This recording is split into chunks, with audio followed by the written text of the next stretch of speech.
non, mais on... Ce livre, je ne suis pas écrivain, moi j'étais cheminot. J'ai écrit ce livre en relevant d'une leucémie. Ce livre m'a aidé énormément à m'en sortir. C'est pourquoi je donne mes droits d'auteur pour la Ligue contre le cancer. C'est la vie de mon vieux village breton il y a 75 ans.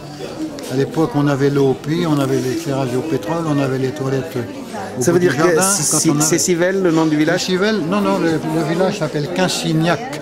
Les Civelles, ce sont des futures anguilles. Ah, Qu'on d'accord. appelle des pibales dans le sud-ouest. Malheureusement, les pêcheurs industriels les piègent tout à l'embouchure du fleuve, il y a un barrage, et si bien qu'il n'y a plus de civelles à remonter nos cours d'eau, il n'y a plus d'anguilles dans le sud de la Bretagne. C'est une espèce qui a disparu totalement pour des raisons mercantiles. Et les ports aussi, non? L'industrie des ports... Ah non, les ports, oui, ce sont les pêcheurs industriels avec des grands filets. Les Français, ah oui, qui viennent récupérer. Les Espagnols, il y a des Portugais, des Espagnols, il y a des Français. Ils les piègent toutes, il y a un grand barrage à l'embouchure du fleuve. Les pêcheurs sont avec des grands filets, ils les piègent toutes. Mais pourquoi? Pour faire l'élevage? Pour envoyer aux Japonais, aux Chinois et aux Coréens qui en sont friands, qui font je sais pas quoi avec. Et puis nous, pendant ce temps-là, on a détruit une espèce. Il n'y a plus d'anguilles, vous savez ce que sont les anguilles? Absolument. Il n'y a plus d'anguilles en Bretagne. Il n'y a déjà plus de grenouilles, il n'y a plus d'oiseaux. Avec le remembrement des terres, on a détruit tous les arbres et tout. Il y a plus...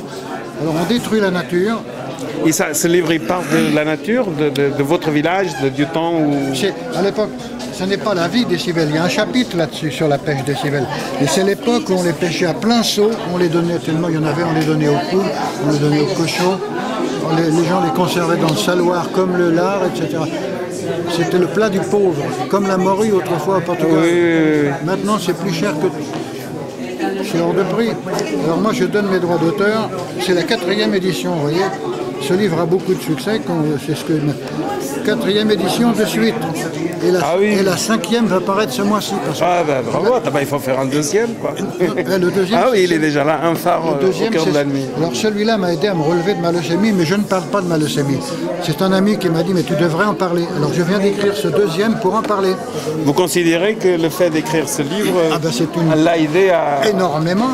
Ça avait été la peinture, la sculpture, n'importe quoi, l'essentiel. Il y a des gens qui disent de plus en plus qu'être heureux, c'est une façon de guérir un cancer ou de l'empêcher. Et l'écriture fait partie, pour moi, c'était une thérapie complémentaire. C'était un exutoire qui m'empêchait de penser à ma maladie. Et ça m'a aidé énormément. C'est pourquoi je donne les droits d'auteur pour la Ligue contre le cancer. C'est marqué là, vous voyez, dans les deux livres. Oui. Très bien.